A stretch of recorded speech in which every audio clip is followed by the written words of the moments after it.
আমি বাইরে দাঁড়াইলে তারপরে গর্ত খোলাই। আচ্ছা ঠিক আছে। ঠিক আছে আচ্ছা আর লগে গেল কি রিক্সা? আমার কাকায় নেমেছে কাকা এলো দামড়ে গেছিল আমি নগর পাইছি কয় কি লন ভাই দিয়ে একাই আমার কোথায় একাই যাই গা আসলে কাকার লগে আয় পড়ছি। ঠিক আছে হ্যাঁ বিকেল বেলা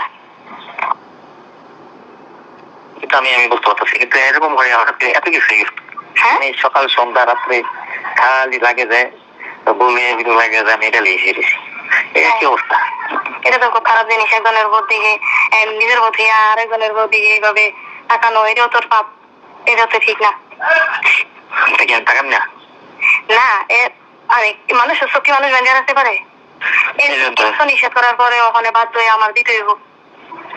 মানে এত নিষেধ করার পরেও আল্লাহ হাদিস কোরআন সবসময় বুঝে থাকি আমি সত্যিকারের যেটা আমি অন্যরকম জীবনযাপন করি। কারণ সে দূরে থাকে, সামনে আল্লাহর রহমতে আসবো। আমার জীবন দ্বারাই অন্যরকম। আমি ঢাকা থেকে আসার পরে আমি কষ্ট করছি অনেক ত্যাগ স্বীকার করে এই বাড়ি পেয়েছি। ওহো আমি একটা কথা জিজ্ঞেস তোমার মনে নাই?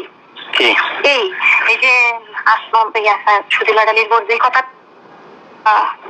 তুমি পড়া থাকবা কি? হ্যাঁ পড়া থাকবা কি? কি পড়লে ভালো হইব? হ্যাঁ জানি না। হ্যাঁ হ্যাঁ আমি কেমন কম যা পড়লে ভালো হয়। আমি সারা জীবন 3 পিস পরে সারা জীবন 3 পিসই পড়ো। সারা জীবন 3 পিস পরে 3 পিসই পড়ো। ভাইয়া পড়লে ভালো হইব। কি পড়তে হইব? হ্যাঁ জানি না। হ্যাঁ হ্যাঁ জানি না। যা পড়লে ভালো লাগবে হ্যাঁ জানি। কি পড়লে ভালো লাগবে? হ্যাঁ পেতে না। যা পড়লে ভালো লাগবে হ্যাঁ লাগবে। কি পড়লে আমি বললাম নাকি ঘরে দিনে মন সকাল সন্ধ্যা রাত কখনো নেই খালি একটাই খালি আমার ভিতরে খালি এই চেহারাটা আর এই চেষ্টাই বহিরই ভাসে।